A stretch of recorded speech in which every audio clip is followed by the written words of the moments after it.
Now, we talk about entrepreneurship all day today. And Huip also said in his remarks, well, maybe some of you didn't hear, but he said, if you really want to make an impact, you need to start either your own company or in a small team.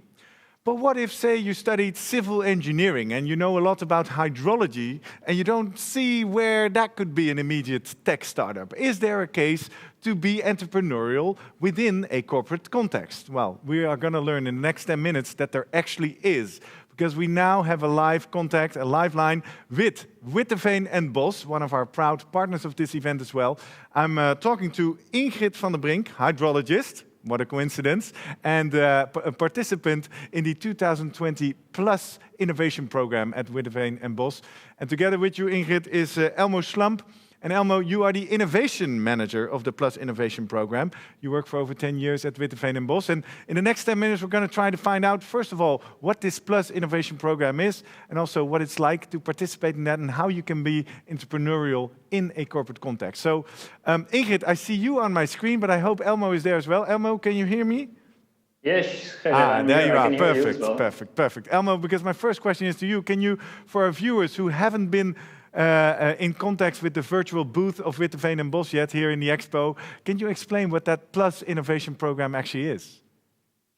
Yes, Gerard, thank you very much. Yes, of course I can. Well, the Plus Innovation Program is is a program we've organized for 3 editions already.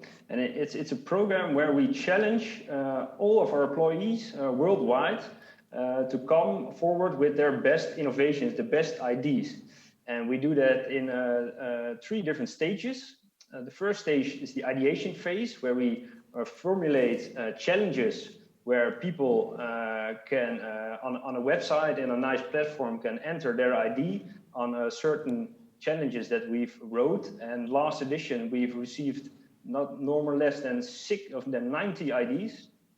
And then from these 90 IDs, a specific jury is going to filter out the 16 best teams who are proceeding to the acceleration phase, where in different boot camps, in a pressure cooker situation, teams are challenged to discover their entrepreneurial sides. Because in general, our engineers are capable of doing the development and the technical side as well, but they're not so good actually in their entrepreneurial side. So our program is really focused on learning your business side. So what's your value proposition? What's the problem that your client has? How does your ID solve these problems? And then we force the teams to really validate these assumptions as well, and then really try to find their first customers.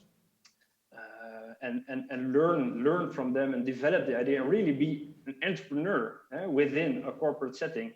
And then the final stage is the final, where they have to compete to each other and to become the finalist of the Plus Innovation Program with the best ID. Exactly. So, for those who didn't Google you yet, Witteveen Bos is a large international engineering and consultancy firm, 1,100 employees worldwide, mainly active in the sectors water, infrastructure, environment, and construction.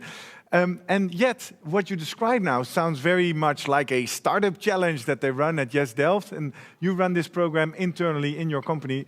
Ingrid, you graduated in 2017, if I'm correct, and you decided to participate last year. What made you sign up? Well, we had a really nice idea, a colleague of mine, the intelligent building pit. I might tell you something about that later. And we really like competitions. So try to compete with other participants and try to sell your idea as best as possible.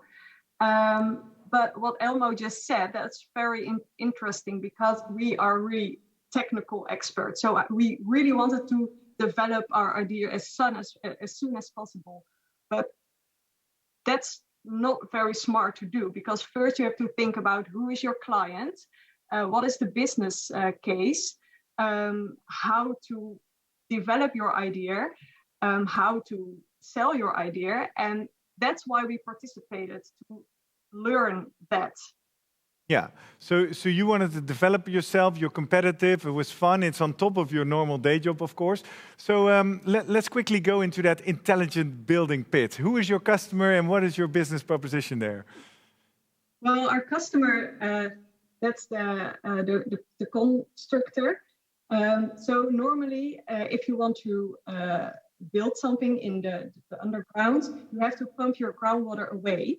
And at this moment, that's all done manually. So that means, because the constructor wants to have dry feet, because otherwise he can't do his work. So what he does, he just turns on the pumps and then starts pumping the groundwater away. But that means that there's a lot of excessive groundwater extraction and a lot of fuel use. So we thought, okay, we might be able to improve this whole process with our intelligent building pit. So here's the constructor who is our client, and we work for them.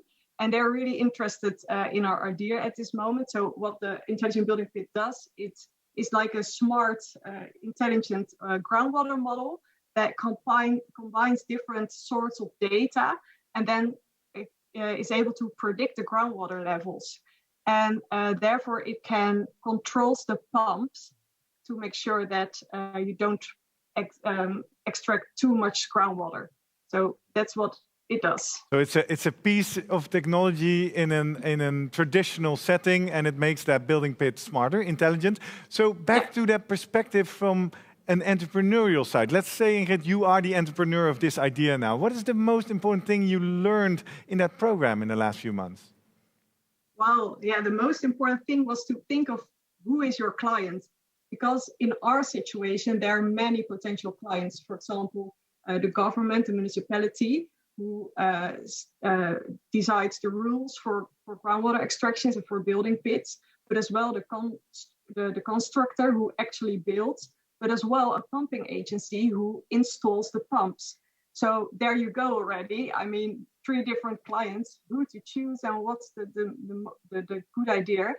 So we have talked with many different people, a lot of colleagues as well, and everyone has his own vision on who the best client is as well. So we have learned to really start from the problem. So what is the problem you're gonna solve, and to try to divide this problem in different problems, and then think of, okay, and what is our solution, and which problem is it gonna solve? Exactly. And if you have that clear in mind, then you can think of your business plan and the client. And it all seems very logical, of course, but if you're really enthusiastic and you just want to start building your idea, then you will stuck, and in the end, exactly, it won't lead to an actual product. I think it starts logical for a lot of people who haven't studied in Delft or Twente, but this is the Entrepreneurship Day Delft, and we are engineers and we're very technology focused, right? So it's very important to learn what is actually the real solution. Elmo, if I close with you, later on we have this debate of starting your career as an entrepreneur or at a corporate setting. What would you say is some of the key benefits of being entrepreneurial within this corporate context, like at Witteveen Bos? Well, from here, you don't have to start small. You have you have the opportunities you have from a startup. You get the same approach. You have to develop your own idea, but you have the backbone of the corporate. So you get advice and funding and knowledge from the corporate, from Witteveen Bos, from all of the colleagues we're working with. And that really helps you really accelerate your idea, because there's already a network, there's already colleagues helping you, and there's a lot of knowledge. And I think that really is a great formula to really supercharge your idea, to really go forward. And the same, that's something we spoke to when we did the introduction, is that especially within the civil engineering, when you're working on very big, large societal issues, it's very hard to come to that from a startup point of view. But if you use Witteveen Bos, which is already, or another company which is already a big name, then you have the opportunity to really make an impact. because you already have a big name behind you. And I think that's the main benefit from entrepreneurship within a corporate setting. Beautifully, well said. Thank you, Elmo and Ingrid. And if you are watching this and you're curious to learn more about Witteveen Bos or about their Plus Innovation Program, you can either go to the website directly, which is plus.witteveenbos.com, or check out their virtual expo booth, which is open throughout this virtual Entrepreneurship Day Delft, where you probably can live chat with Ingrid and Elmo as well. So for now, thank you, Elmo and Ingrid. Hope to see you back online. And next